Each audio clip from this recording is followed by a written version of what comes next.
Please. We are going live in 5, 4, 3, 2, 1. We are live now. So thank you. Very good morning to all of you. And in today's fellows teaching module, we have a wonderful faculty, one of my mentors or teacher and a good friend, Dr. Mangal Parihar from Mumbai. And he will take us through the principles of limb lengthening. I will ask Dr. Goda Siri and Dr. Sheenam Bansal to take over from now. Thank you, Dr. Mangal, for accepting our invitation. Thanks. Okay, I'll share my screen now.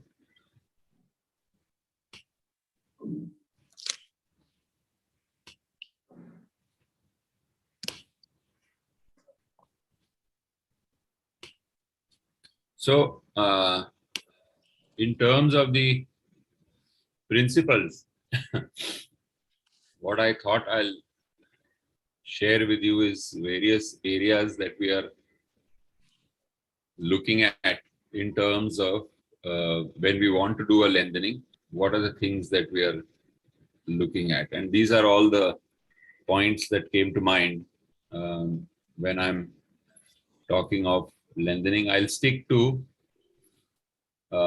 lower limb largely because that's the area where most of the lengthenings happen.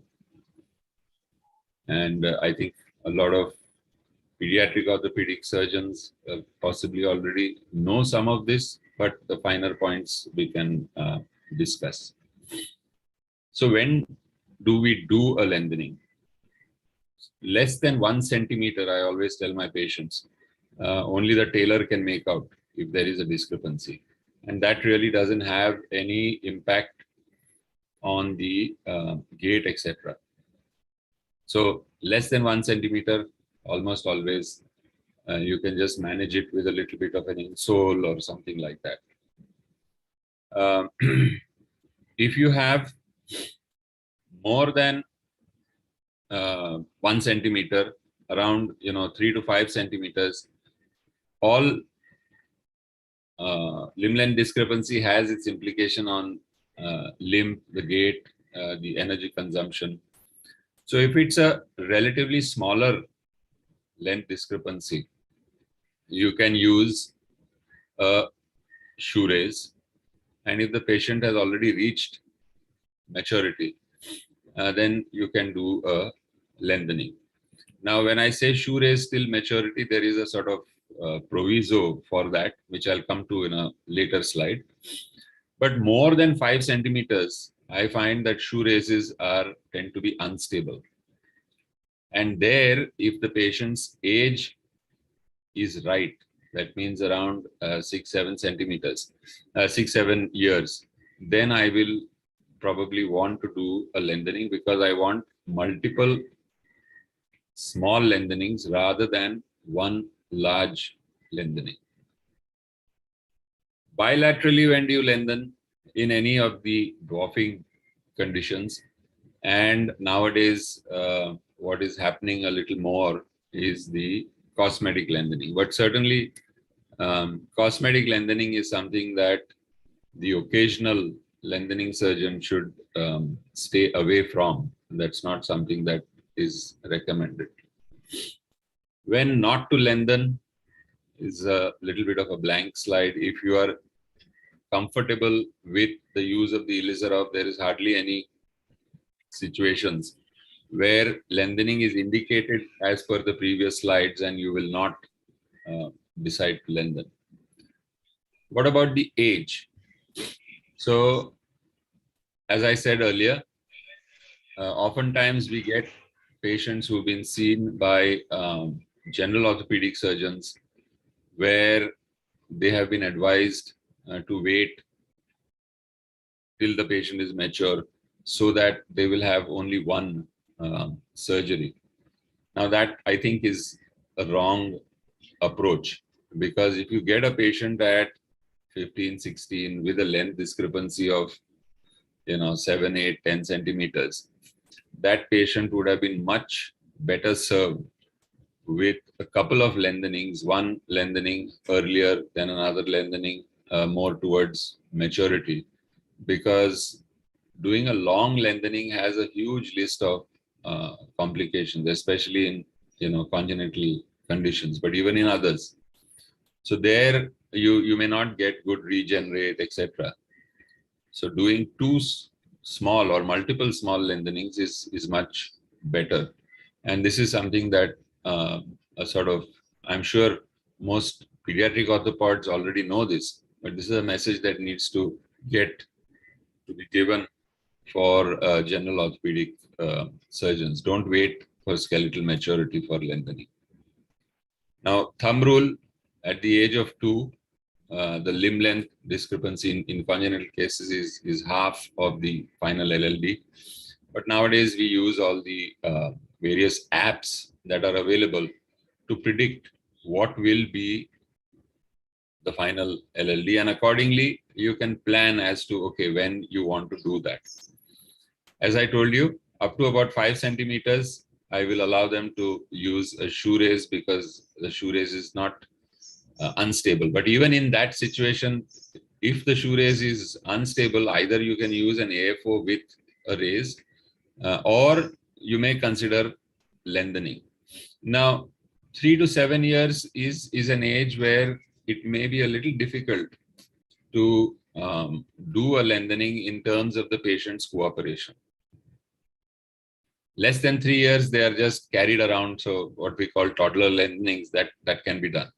Otherwise, I prefer to wait after about 7 years, by which time children can be explained and they can understand what is happening and they can cooperate with the treatment. What should you lengthen? The tibia lengthening is supposed to be easier, and oftentimes people will elect to lengthen the tibia. Generally, I would say that you should lengthen the affected bone. Today, with appropriate technology, with appropriate knowledge, femoral lengthenings are not really very difficult. However, if you have a huge amount of discrepancy, then you may decide that, okay, we are going to do part of it in the femur, part of it in the tibia.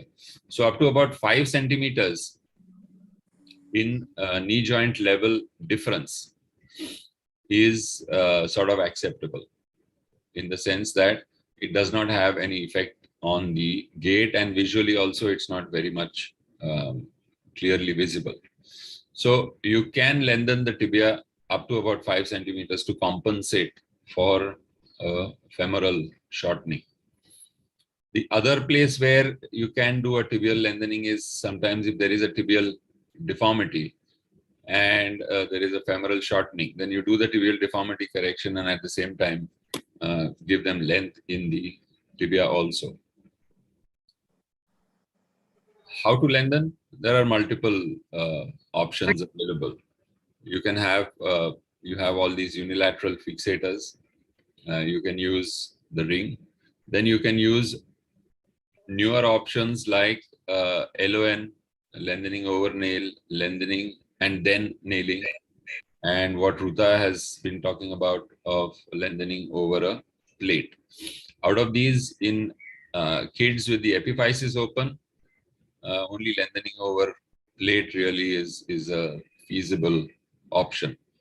I personally don't have much experience with that, but what Ruta has shown has good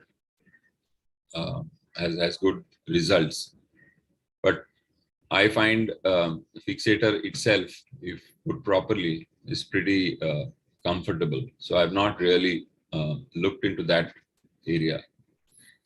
Elizarov said, lengthen in the metaphysis, and whenever the option is available, the closer you are to the metaphysis, the better. In the sense that the metaphysis is broad, it's an area which is kind of genetically geared towards lengthening. But you can do lengthening in the diaphysis also in certain situations.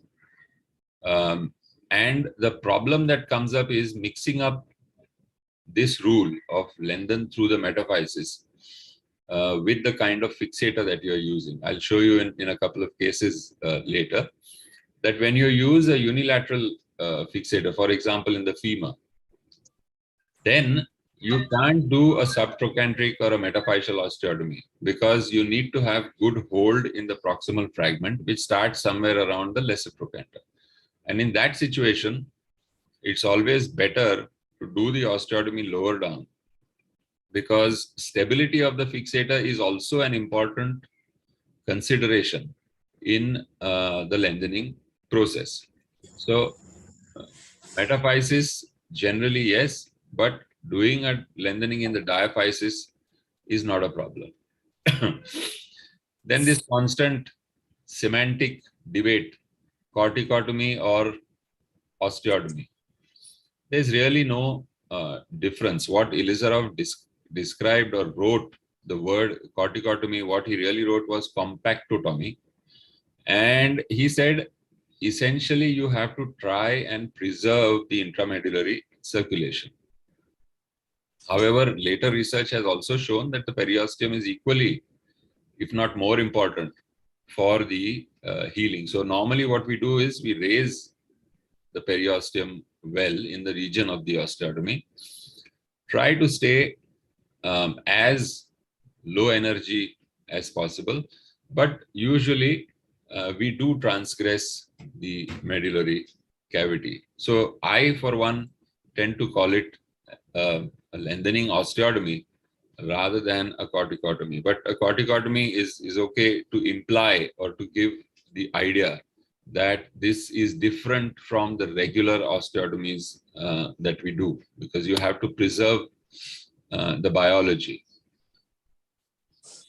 Now, where as a given, when one is going to go in for lengthening, one can almost certainly expect some or the other complication. The complication may vary from a long time for the regenerate to ossify. It may be that the tissues are tight, lengthening is not easy, there may be pain, there may be a deficiency in the range of motion and contractures. Polio is one thing which you should be very, very careful of, especially lengthening with unilateral fixators which utilize pins. Because polio, the musculature is not good. Pins leave a large hole, and those holes take a long time to heal. So polio is one, if at all one wants to do lengthening, it should be done very, very carefully, and that too with an Elizarov all-wire frame. In congenital conditions, there will be issues with either stability of the hip or stability of the knee. And these are again things where one has to proceed very carefully with very close monitoring of the lengthening. So I'll just go through a few cases to illustrate the sort of points that I'm talking about. So chondroplasia, achondroplasia is one of the situations where, bilateral lengthening will come up for pediatric orthopods. And with a stable fixator system, like the LRS in this case, one is able to do a reasonably large amount of lengthening with good regenerate, as you can see. The important thing here is post-operative pin site care, etc., because you can't. It's not easy to change the pin, so it's always better to prevent any lysis and loosening. In a lot of these large lengthenings, at the end of lengthening, even though the regenerate looks good, I will tend to protect them with an intramedullary wire. Now, this is a pretty flimsy piece of equipment, but even if there is a crack or even if there is a fracture, what this does is essentially it prevents large side-to-side displacement. And therefore, even if there is a break, the reparative process with the callus will stabilize this soon enough. And almost all congenitals, I will do this also in other regenerates which are longer, and there is a little worry in terms of, okay, will this have any problem? Then I will stabilize it with a tense wire. So here's a patient with damage to the epiphysis and shortening consequent to that. Again, with a unilateral fixator in the femur, you can get good, reliable lengthening. The thing to remember here is when you use a unilateral fixator, you should almost always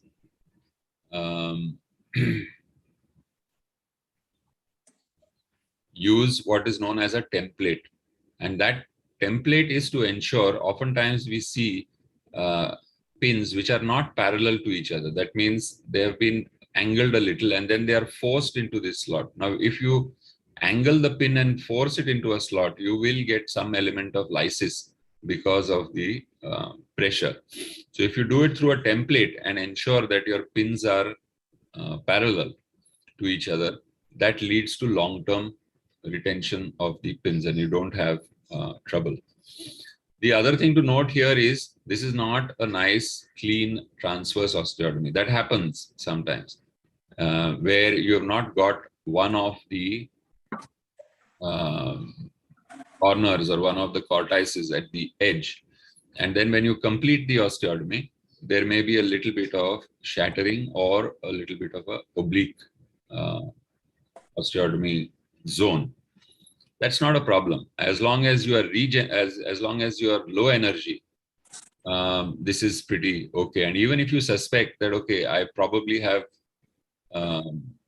given more energy than should have been, you, instead of starting distraction at 5 to 7 days, you can start it at 10, 12 days. So allow the tissues to heal before. So you can see that even with this kind of an osteotomy, the regenerate is pretty good and uniform. Right?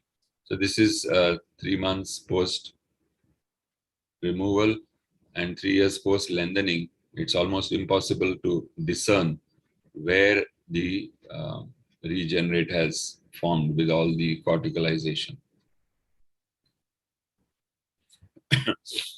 Now, the one of the other uses, which is a separate topic in itself, is to do lengthening along with a Ilizarov hip reconstruction. You can see over here that the unstable hip has been corrected with an extreme valgus proximally, varus and lengthening distally, and then whatever the knees are not exactly at the same level, so whatever is remaining can be done in the tibia.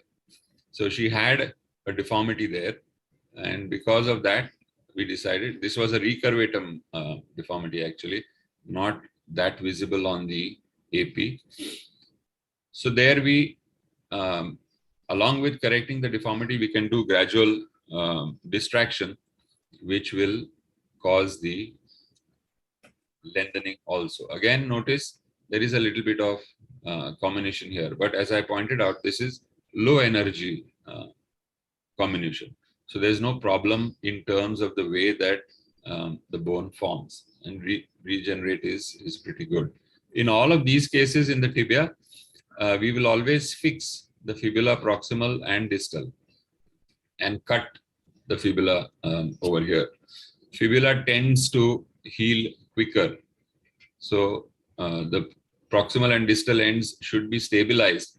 Otherwise, they will not distract with the tibia. And in this particular case, once the lengthening was done and her deformity was corrected and the lengthening was done, we then just locked it in with a nail. So this is something that can be done, especially for patients from out of town or out of the country where they are not able to come back. So once the lengthening process is done, after about a month or so, allowing the regenerate to solidify a little bit, then we put in a nail. So that's at the end of 6 months, everything is healed up and nice and straight. Now here's a case where we talk of intramedullary circulation. So this patient had infection, osteomyelitis, sort of hematogenous, and then she came to us with a pathological fracture about, I think, 5-6 years before this. At which time we had put in a antibiotic coated K-nail. 2 days later, we discovered that she also had a fractured neck of femur. I'm not sure whether we had caused that or that was there earlier. Most likely we had caused that in the osteoporotic situation. So that was fixed with Miss-a-nail technique, and she did pretty well. From the infection was pretty low down, and she had damage to the physis. So later she comes with this discrepancy. We had taken out the nail after, I think, about 2 years or so, but all of the cement mantle had remained inside. Only the nail came out. And at that time, I had elected to leave it as it is. So now when she comes for a lengthening, the question is, there is no intramedullary vessel for sure, like everybody talks about in Elizarov's book. And the intramedullary circulation certainly may not be as normal as it would be in the other side. But we did the osteotomy. Now here is what I meant by where should you do the osteotomy and not necessarily metaphyseal. Here, because of the way, normally I would put the LRS slightly higher also, meaning the first pin would be at the level of the lesser trochanter. But because of these pins and all, we decided to go lower down. And that stability of the fixator is much more important. In smaller, normally we use a 6 mm tapering. The thread is 6 mm here, tapering to 5 mm at the tip. In children, you have other pins where the shaft is 6 mm, but the threaded portion is 4.5 tapering to 3.5. So in children and small bones, we can use that. So here we did the osteotomy, did the lengthening, keeping a close watch on her. And sure enough, over time, this healed just like all of the other bones, which is where I say, in fact, the cement in the canal probably served to provide a better hold for the pins. She didn't have any problem with the pins. So this is not something that I advocate, just an anecdote to show you that it is the periosteum also, which is important for healing.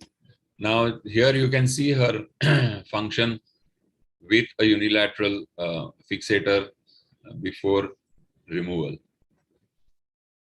That's 2 months post removal. Everything healed well. She still had a small discrepancy left. We didn't do the full correction because she had to join college and stuff like that. So this is manageable at the moment with a shoe race. She will probably have a lengthening later.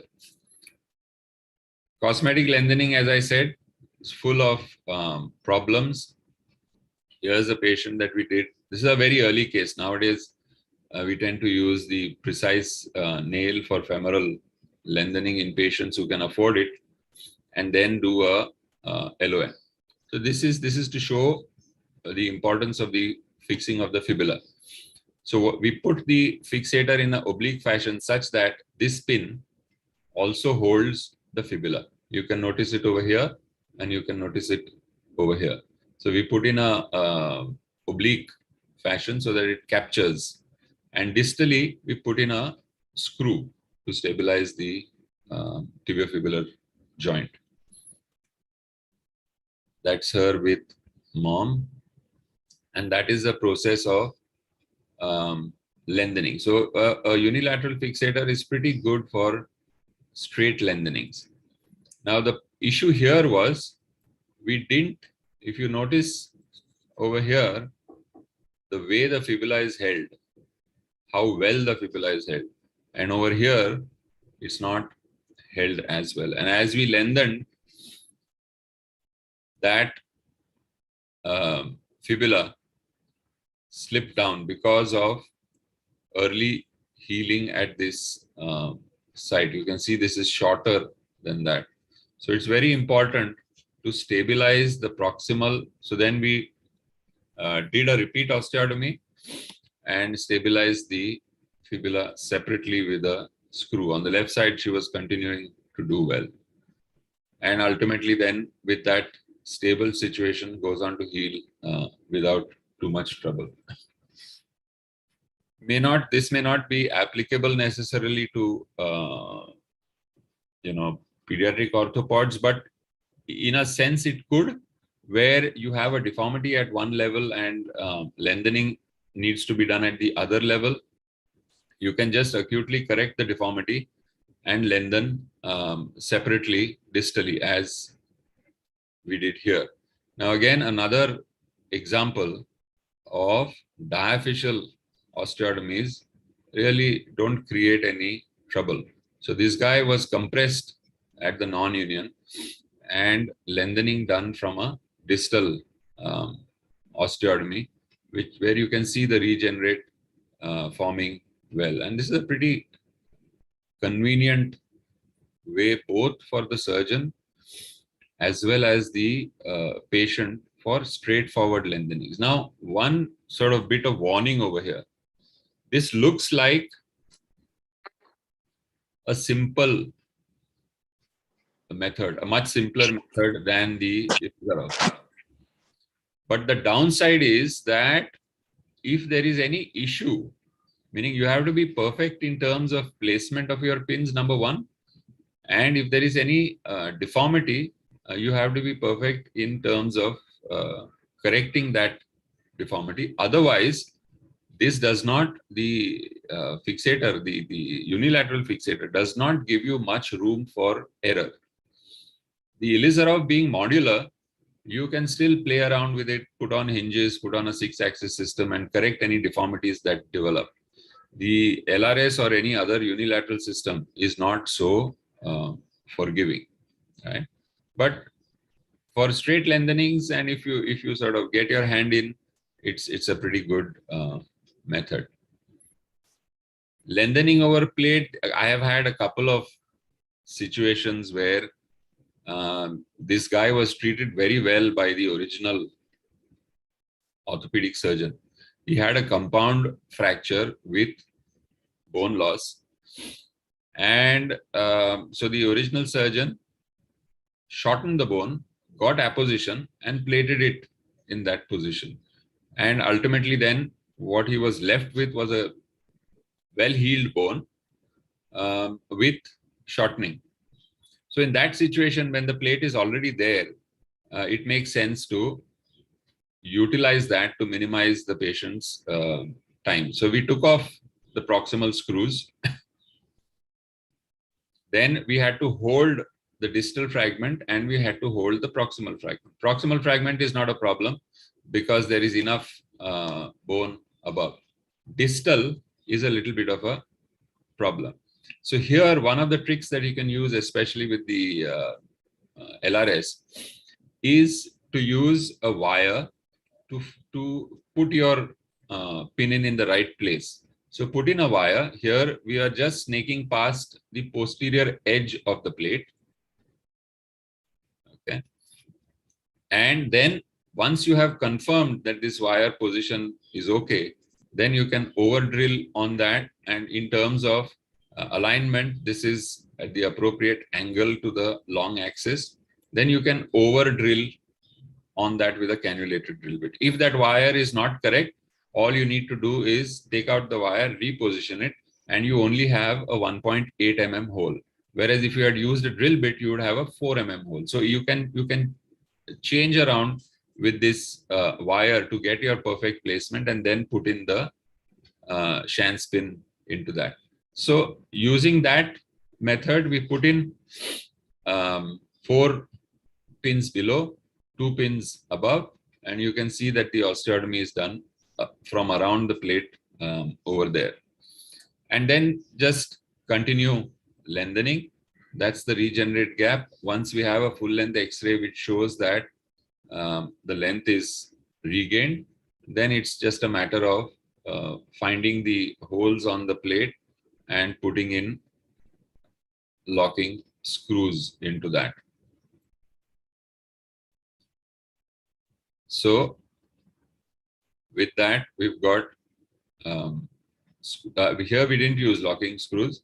We've just used normal screws only. I think later 2 screws are changed, but effectively, so now we've got a lengthened portion which is stabilized by the plate. Now notice here the pins of that the fixator.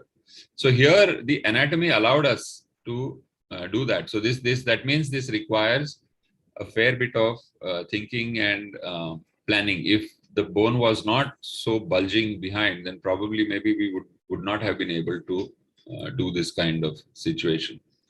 And that's well healed. Even in the upper limb,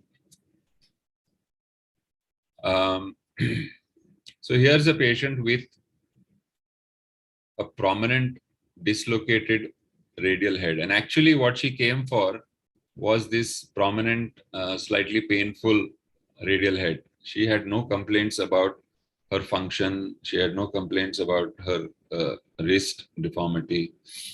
So here again, this is a point I make about using a unilateral fixator even in complex deformities. So here what we've done is we want to lengthen the ulna. So we've got a set of pins which are perpendicular to the proximal fragment, a set of pins which are perpendicular to the distal fragment. And these are the 4.5, 3.5 pins which I was talking about. Now, if you notice here, these are well in the center, these are well in the center, but they are angulated. They are angulated to each other. No way that a unilateral fixator is going to fit on them. So here is the trick is to put the pins without the rail, but only through the clamp. Individually, independently into the proximal and similarly the distal fragment. Once you do the osteotomy and put the rail on, the deformity gets corrected. And then it's just a matter of waiting for a few days and then do a lengthening. So our idea was, okay, we will distract this till the distal end of the ulna comes to the distal end of the radius, which you can see happening over here. And once we have reached the area that we want to, we then lock the radius to the ulna, again using this K-wire technique, and then over drilled and put in a screw, so that now the ulna is fixed to the radius and any distraction of the ulna is going to pull the radius down. So here you can see that we have continued with distraction of the ulna, and the radial head from there, it has come somewhere here. We are not interested in relocating the radial head. So that's the prominence of her radial head, which is gone. She's got a limb which seems to be similar in size, and that regenerate heals without any real trouble. That's her 1 week after removal. Her range of motion essentially remained the same. That's the X-ray 1 week after removal. That's a little later, and that's her at kind of the final follow-up. I'm told this girl is in medical school now. but she's pretty happy with the appearance, and most importantly, what we wanted, that distal end, proximal end radius has gone away. It's not causing any trouble in terms of restriction, etc. So you can use this for other areas also in the upper limb. This was a short humerus. This is, I think, largely or purely a cosmetic issue. And again, here, as I said, when you have long lengthenings, regenerate may not necessarily ossify well. So here we use, again, an intramedullary protection. That's his function. Shoulder function doesn't improve because that is damaged. So you can do it where the epiphysis is open also. And there, only thing is you ensure that you are not transgressing any of the epiphysis, both proximal as well as distal. You will notice I am away from the epiphysis. And here we tend to use mostly all wire frames. So there's no problem with that. Now, of course, there are complications, and the commonest is a regenerate fracture, despite what seems like a good regenerate. Sometimes if they trip, or if it's in a little bit of varus and a little force, then it can break. Now, when that happens, the simplest thing is to put it back into a fixator, and that will sort of heal the fracture. So here is the fracture. Now we are putting in one set of pins perpendicular over there.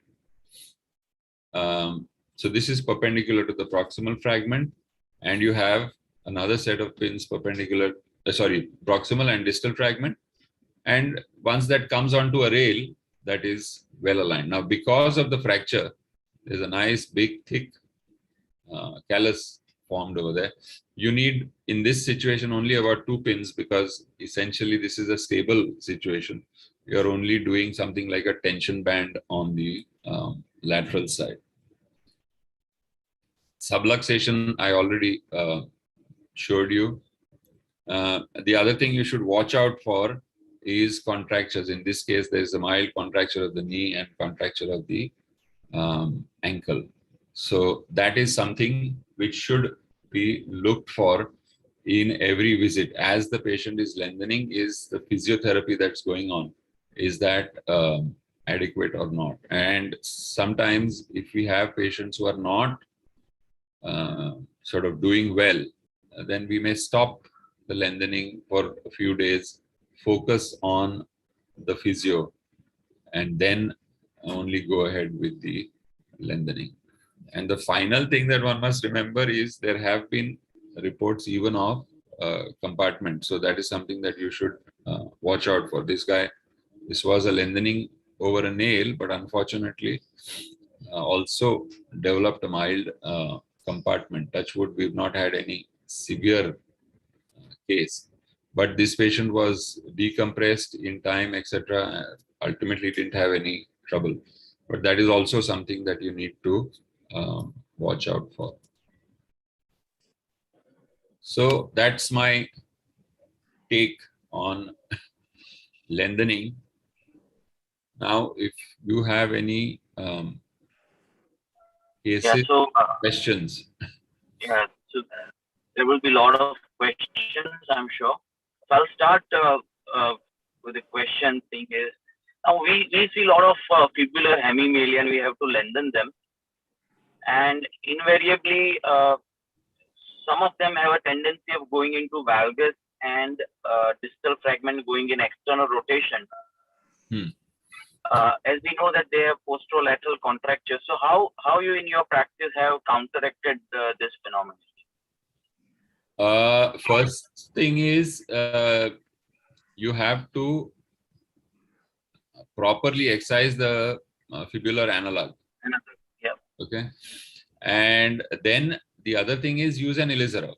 This is the hemimelia is not a case for an LRS, because as you pointed out, there will be issues and there will be situations when in addition to the lengthening, you may need to stabilize the foot so that there is no further, there's no equinus or valgus happening in that. So if you have the Ilizarov on and you have a stable fixator, then the likelihood of stuff happening is, if your fixator is stable enough, is pretty low. Even then, if it happens, you can use some form of hinges or 6-axis system once the lengthening is done to correct that. So yes, that is an issue. But if you when you know, this is exactly like I said, when you know that you will have complications. So the hemimelia, you will not take any chance in terms of stability, and neither should you take a chance by using a LRS, according to me. Though unfortunately it does happen. You have tried? Nail. I've tried putting a nail, like an ender's nail, counteracting that valgus, sort of starting from kind of lateral, so that it will give a kind of varus force, and then put LRS over it. But even sometimes the LRS pin will catch to the tip of enders, and enders will migrate in, and if it by any chance to remove that, it can become a problem. So I take that point. And one more. My point is, Maulin, that if you do pediatric orthopedics for a living and you treat or you get a lot of hemimelias, it makes much more sense to become comfortable with the Ilizarov rather than do all this stuff, because once you are comfortable with the Ilizarov, then you don't have all these issues. Right. Other question is, like, we do a lot of lengthenings for congenital posteromedial curvature of tibia, which remodels by itself. Yeah. And then we sort of lengthen them at near maturity. Now, I have never fixed the proximal and distal fibula. We have always done tibial metaphyseal osteotomy and fibular osteotomy, little distal to that. Yeah. Are we missing those fibular or what is the rate of complications of fibula getting fixed? We have never done this. So how do you osteotomize the fibula or do you excise the fibula? I osteotomize the fibula about an 2 centimeter, 2.5 centimeter distal to the tibial osteotomy. Yeah, but you don't excise any portion of it. No. Yeah, then probably the amount of lengthenings that you are doing is less. Not too much. No. You're not doing much of lengthening in these posteromedial bowings. The usual discrepancy is like 3, 4, 5 centimeters. Yeah. But anytime you're doing more lengthenings, that's certainly a likelihood, because the fibula will, if you don't do a fibulectomy, then the fibula very often consolidates. So yeah, if you haven't seen one as yet, then the probability of you seeing one in the next case is much, much higher now. So watch out. But why I do it is, it doesn't, to me, especially using Ilizarov, it doesn't add anything. That one wire which is proximal just has to go through the head of the fibula. So, but like I showed you in the case where you avoid the epiphysis, in that situation we are not using it. But udhar we are very, very careful and watching ki baba, is there any subluxation happening? Now, proximal subluxation, if it does happen, probably does not have any major consequence, except a little bit of flexion deformity. When you're pulling the head of the fibula down, the combined insertion of the biceps, etc., also you're pulling down, right? So that can give you that is an unrecognized reason for the flexion deformity. But distal part can also happen. Now, if that happens, then all the consequences of that can. Yeah. So Shinam and Dr. Bodha, you can ask further questions. There are a few questions on the chat. Yes. I'll go through them one by one. Shalin asks, are there issues with putting nail through the consolidated area reaming? No, there are no issues. Getting through the consolidated area may be a little bit of a issue in the sense because this is not a medulla, it's solid bone. What I usually do there is either use a sharp tipped guide wire to first get through, or you more often is to use a thin 8-9 millimeter solid reamer, which with a combination of hammer rotate, you can get through the consolidated area, right? Then what to do if the fibula does, same Shalin asking, if the fibula does subluxate. You keep watching it. If it does happen, then just back off the distraction a bit, go in and fix the fibula to the tibia with a screw as I showed, do a repeat osteotomy of the fibula and lengthen. What Meet Ashwin Jain is asking, what would be the permissible number of osteotomies in tibia and femur in one sitting? In the femur, when I'm treating bowing deformities, etc., which I usually do an acute correction with a nail, I have done 3 osteotomies. All those osteotomies, though, are done percutaneously. So they are not large incisions. They're just 10 millimeter incisions. And we've not had any real trouble from the only issue there would be bleeding from the osteotomy, etc., and lowered hemoglobin and things like that. If you take care of that, then it's not difficult at all. So, but generally, I would say up to 2 very easily can be done. Of course, depends on the size of the limb also. Very short limb, the number of osteotomies you may be able to do is less. Girish Nathani asks, how difficult was it to put parallel pins with intramedullary cement? Not really difficult at all, because to get the pins parallel, you're going through a template, and it's the template which directs. And once you have drilled a hole in the near cortex, the drill bit is going to go in the same thing. It doesn't get deflected by the cement. It's not like a metal nail. If you hit a metal nail, your drill bit will skive off. The cement gets drilled. Only thing is you have to, take out your drill bit and clean it more frequently than you would with bone. Dr. Bansal asks, when you span knee to avoid the risk of knee subluxation. So if it's a congenital femur shortening, and MRI I know, or clinically I know that there is a anteroposterior sort of movement.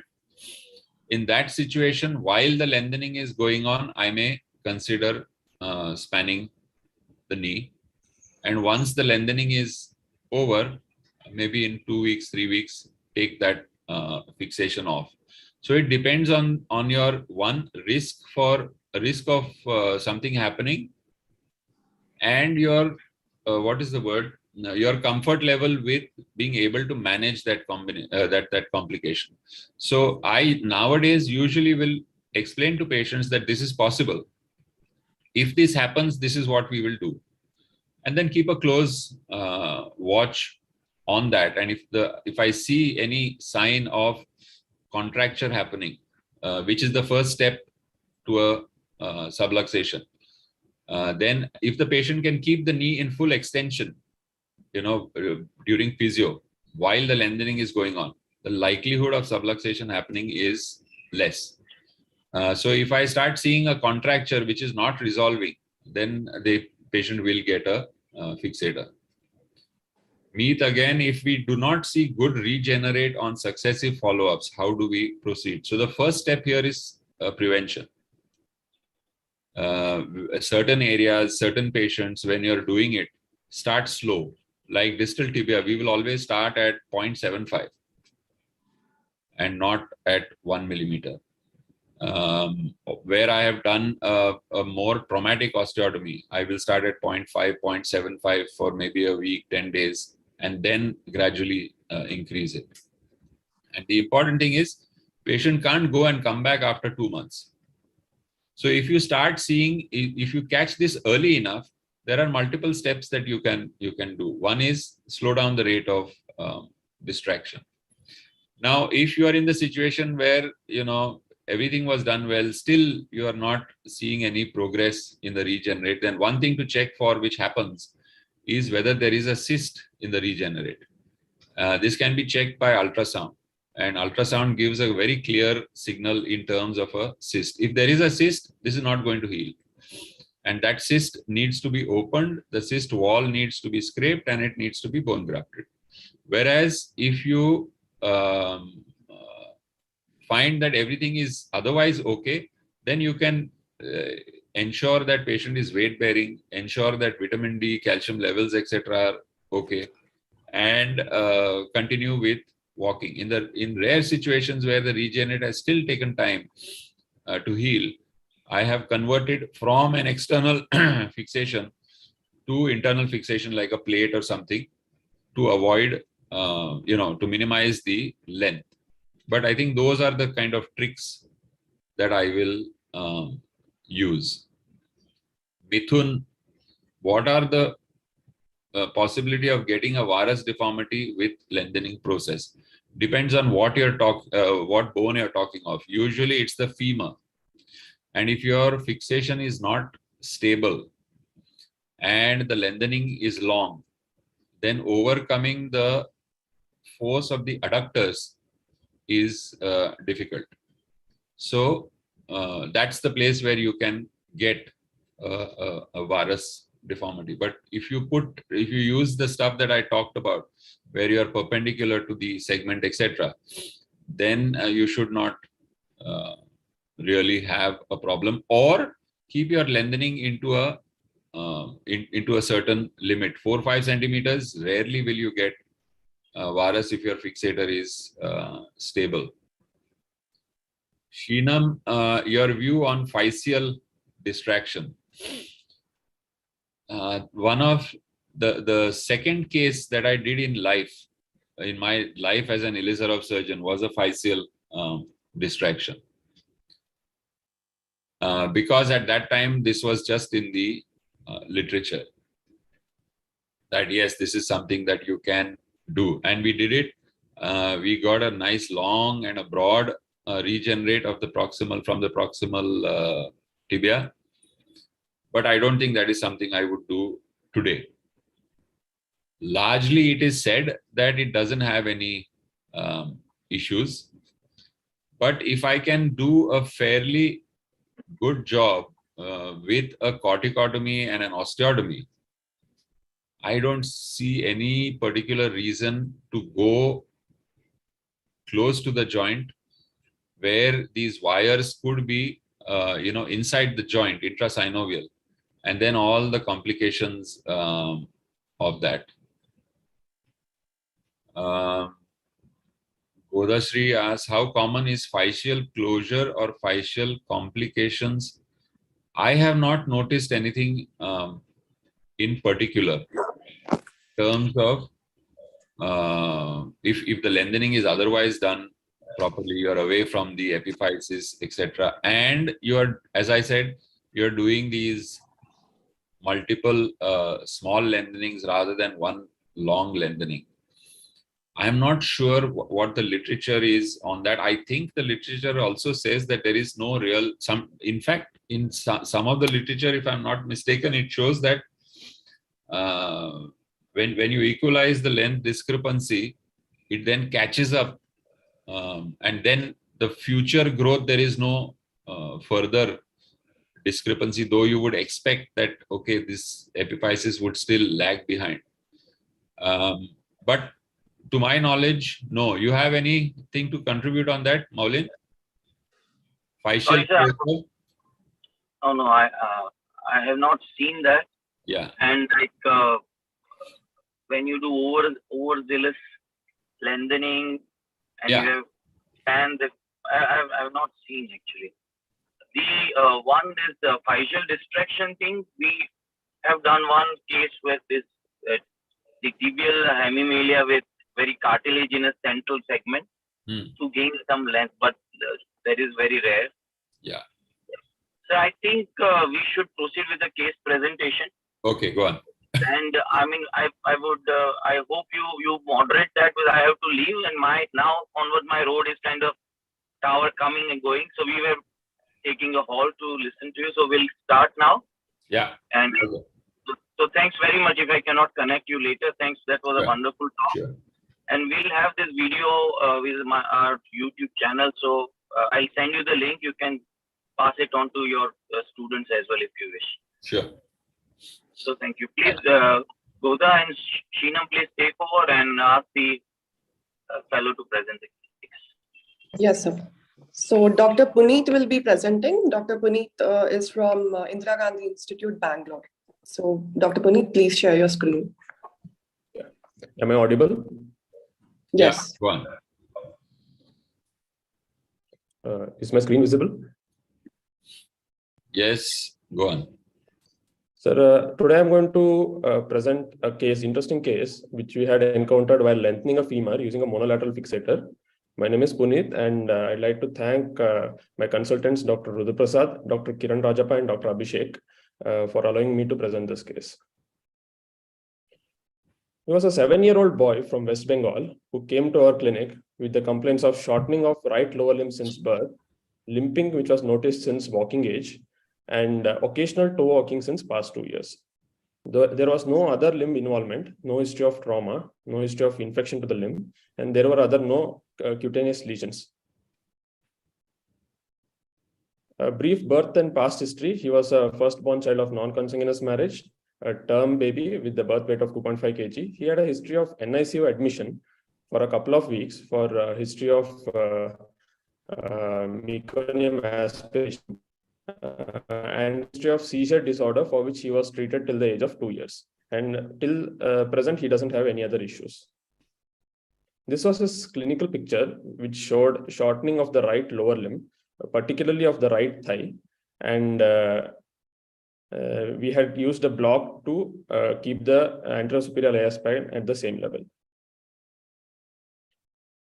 On the local examination, the right hip, the anterosuperior iliac spine was at the same level. There was no fixed deformities. Range of movement of the right hip was normal. There was a thigh wasting of 1 centimeter. Right femur was 4 centimeter shortened compared to the left femur, and right tibia was 1 centimeter shortened compared to the left tibia. So overall, the child had a shortening of 5 centimeter of the right lower limb. On the examination of the right ankle, there was reduced dorsiflexion, and right knee, there was no other instability. The contralateral hip, knee, ankle, as well as the spine were normal, and he did not have any ligamentous laxity. This was his gait. It showed that he is having a short limb gait on the right side, and he's keeping the left limb in flexion throughout the range of movement.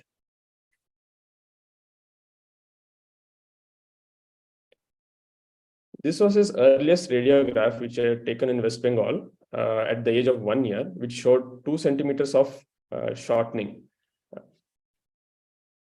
And this was his present radiograph, scanogram, showing shortened right femur.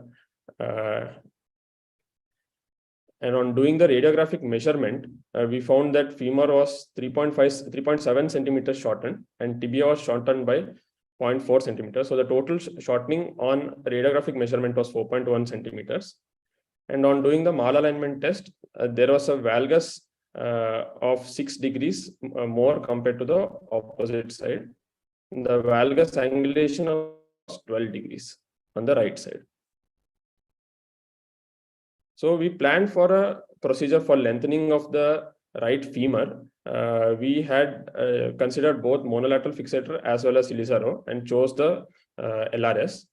And we contemplated the need for deformity correction for the right femur, for the right distal femur, because he had a valgus angulation, and whether to do any other bone of soft tissue procedure. So we had done is we have used two clamps. One we had done a diaphyseal osteotomy and used two clamps with a 300 mm rail, and we had used pins perpendicular to the shaft. And we started distraction at post-operative day 5, and the rate of distraction was 1 mm per day, 6th hourly. And we estimated it will take around 41 days for the full distraction or lengthening. This was at post-op 2 weeks. And at post-op 1 month, we could see regenerate formation. Then at 10 weeks, we could see there is of 14 weeks, anterior and medial cortices were posterior and medial cortices were consolidated, and at 4 months, all the cortices were consolidated, and we removed the fixator at 4 months of fixator duration. During the lengthening period, he had one episode of pin tract infection at 10 weeks, which was managed with antibiotics. He had stiff knee during the lengthening and had movement of only 0 to 40 degrees and was on continued physiotherapy. And fixator removal was done after dynamization. But a couple of weeks after we had removed the fixator, the child who had gone back to West Bengal called me up and sent me a picture telling that the knee is looking abnormal and he is walking abnormally. Hi.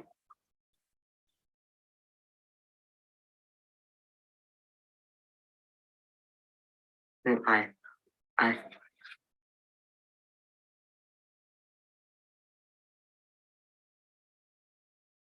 So we can see that this was the actually picture sent by the mother, and she found that the knee was looking abnormal and there was a subluxation of the patella.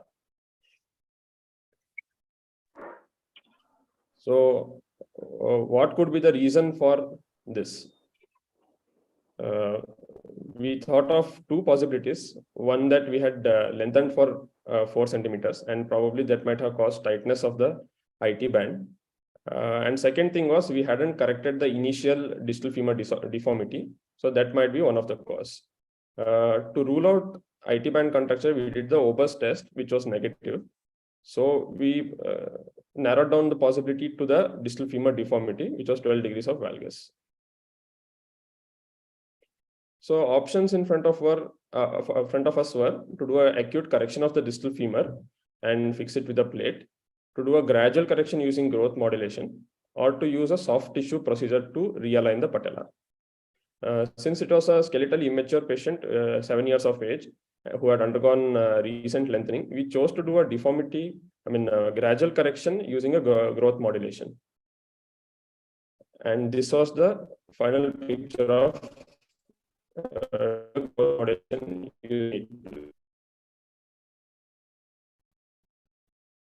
So this concept of selective hemiepiphysiodesis for patellar instability with the genoamalgam has been described in a couple of papers. One by Vincent Mosca and Kearney, in which they have used growth modulation for distal femur valgus up to 77 degrees, and they have got the correction within 10 months. So what are the different problems we face while lengthening in a femur? It includes varus angulation, procurvatum deformity if you do it in the metaphyseal region, and if you're doing a longer lengthening, as Mangal sir said, more than 5 centimeters, it can have contractures as well as patellar problems. So in conclusion, we found that femur lengthening can be performed with monolateral fixators or releasers. Malalignment is seen in metaphyseal osteotomies and lengthening. Level of osteotomy might determine the type of malalignment. Patellar instability after lengthening can be due to soft tissue or bony problem, and growth modulation is a feasible option in a skeletally immature patient. Thank you, sir. Just go back to your pre-op X-rays, Puneet, for a sec. If the full length X-rays before you.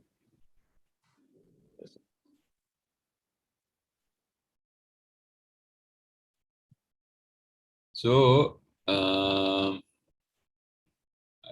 it's not so visible here, but it's quite likely that on the right side, the patella is already a little laterally subluxed, right?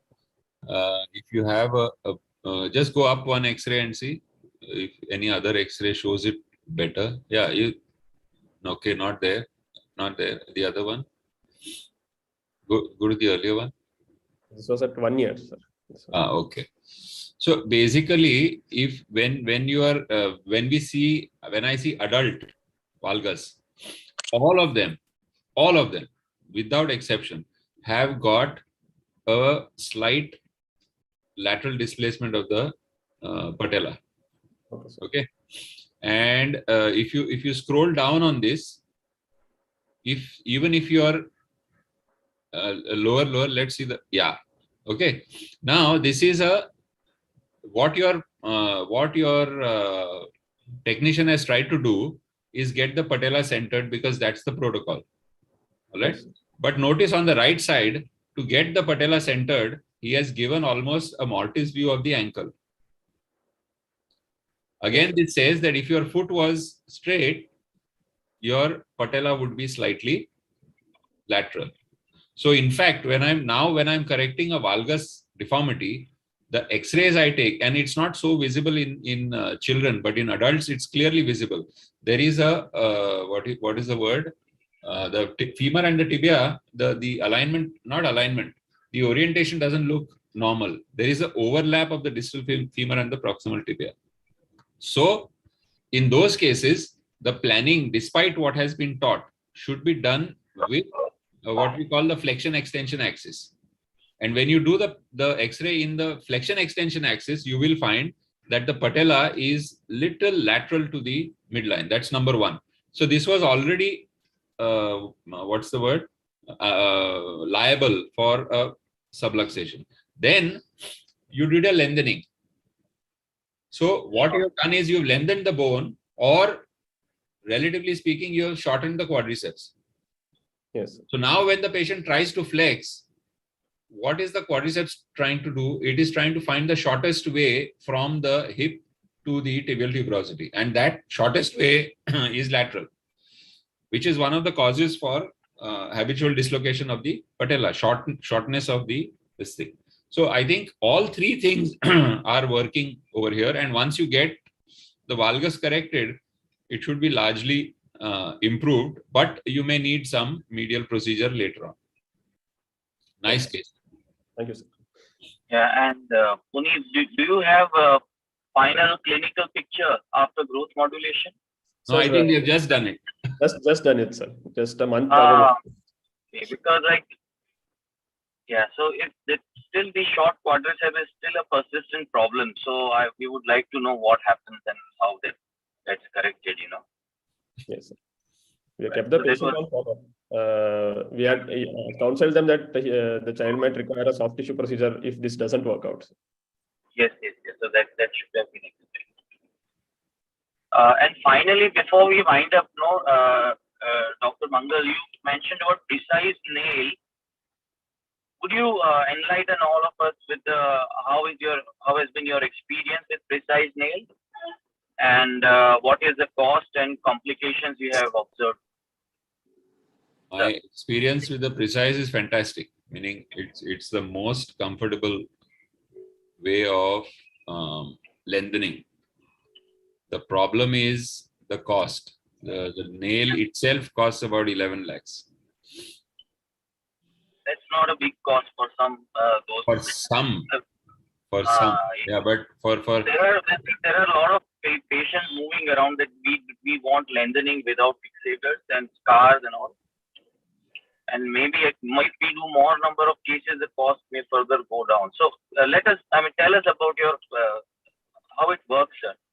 So we've done, I think now, all told,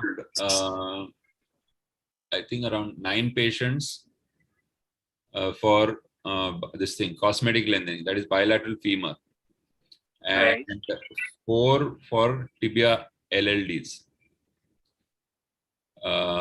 The way the nail works is essentially it's a telescoping nail, and so a thicker female part and a slightly thinner male part, and the two are connected by a mechanism which has some magnets in it.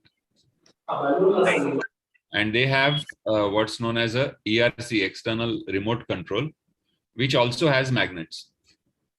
Right. So in the ERC, the magnets spin. When you put on the ERC, they spin. And when they spin, they set up an induced current, which turns the magnet inside the nail. So there is a particular ratio, I think about 3-4 minutes it takes. 5 or 6 minutes it takes to get 1 mm of distraction. So as the magnet in the ERC is rotating, the magnet inside the nail is also rotating, and it's driving a gear. So they do 0.3 mm 3 times a day, basically. Or so you can break it up into whatever it is that you need. And depending on, you program the ERC. So patient keeps the ERC on the leg, presses it down on the muscle. We have to mark the location of the magnet by X-rays. So we mark that with what is that called? Mehendi. So patient knows where the ERC has to be placed, and the patient places it there, presses the on button, and the ERC goes on for the programmed amount of time, and that way they lengthen. So there are chota scars of the nail, etc., but they are minimal. Most important is there is no transfixion of muscle. So therefore, the lengthening process overall is more comfortable. Now, lengthening and tightening of the muscles and all that cannot be prevented. The biology of lengthening remains exactly the same. So ऐसा नहीं है कि nail डाल दिया और आराम से एकदम. You have to still keep a watch on them. There are particular complications in relation to the nail itself, nail getting jammed or the nail not moving, but those complications are very, very minimal. But otherwise, for lengthening, it's really, especially femoral lengthening, it's much more comfortable than apna standard. Next in this thing would be lengthening over nail, but that you do only in the tibia. And then, as I pointed out, lengthening with a plate also can be thought about. Right. Thanks, sir. That was great piece of information. And if we have any questions, Bulla and Sheena, we would personally send it to sir, and we will post on our fellows module. So I think we have used 15 minutes more than stipulated time. And thank you very much for everyone. Have a good day. All right. Thanks. Thank you.